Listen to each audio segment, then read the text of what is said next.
এই পাচ্ছ এই পাম গাছে কত ডাল। তা বন্ধুরা, এই পাম গাছের ডাল কাটারও একটা সিস্টেম আছে, তা তোমাদের দেখাবো কিভাবে পাম গাছে ডাল কাটতে হয়। তোমরা যদি নতুন আসো, তোমাদেরও এইভাবেই পাম গাছের ডাল কাটতে হবে।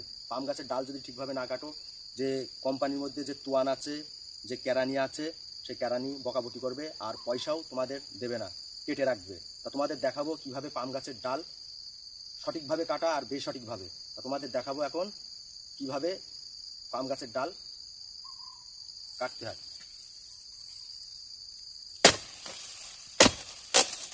যেভাবে ডালটা কাটলাম এটা হলো সঠিক, এটা সঠিকভাবে কাটা হয়েছে। এইভাবে ডাল কাটলে কিছু বলবে না যে পাম গাছের ডালগুলো এইভাবে স্লোভাবে কাটতে হবে এইভাবে। আর যদি তোমরা বন্ধুরা এইভাবে যদি কাটো, এটা হলো পুরো ভুল। কোম্পানির যে তোয়ান ফোরম্যান আছে তারা বকাবকি করবে, এটার জন্য তোমাদের পয়সাও কেটে নিতে পারে